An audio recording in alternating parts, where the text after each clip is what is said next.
They called her the Mop Girl. Every morning at 5 a.m., Grace Kim pushed her cart through the marble halls of Halcyon Holdings, wiping up spilled coffee and discarded ego. They barely looked at her, just a silent figure in a janitor's uniform, head down, sleeves rolled up. But one day, she walked back through those same glass doors, in a custom-tailored suit. She wasn't pushing a mop. She was pushing policy, authority, ownership. Because Grace didn't just clean floors. She watched. She listened. She learned.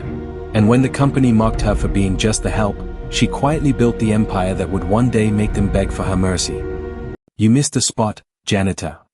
Cynthia Marks didn't even look up from her phone as she stepped over Grace mopping the 17th floor lobby. Grace paused. Good morning, Ms. Marks.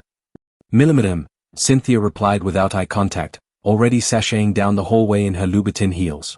A pack of junior associates followed her like sycophantic ducklings. They whispered and laughed. God, how old is that uniform? Imagine being 26 and still mopping toilets. Grace heard it all.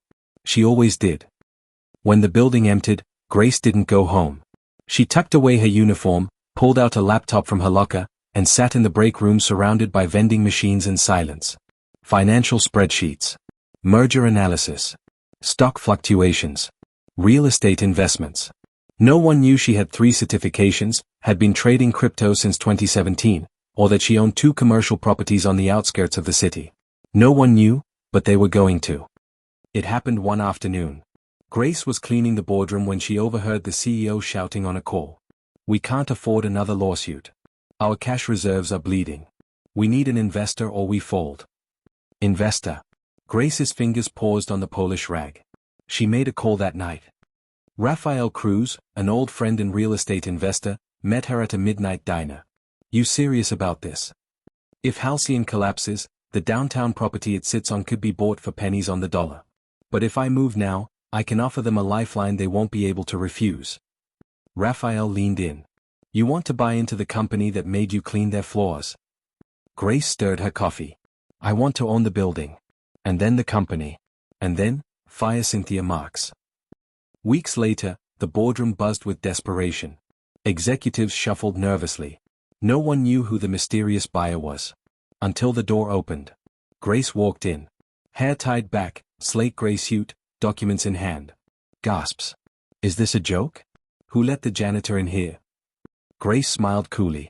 I believe you requested a meeting with your potential investor. That's me. The CEO blinked. Cynthia turned pale. Grace laid out her terms. She wasn't just buying stock. She was purchasing controlling interest via a shell company, already done. I now own 52% of Halcyon Holdings. Effective immediately. Cynthia told her to shut up. This is absurd. You clean floors. Not anymore, Grace said calmly. You're fired. The board didn't argue. Not when she held the deed. A week later, Grace walked the same halls with Raphael beside her.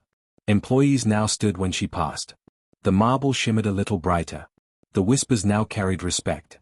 She used to clean here. Now she runs it. Grace paused outside her new corner office.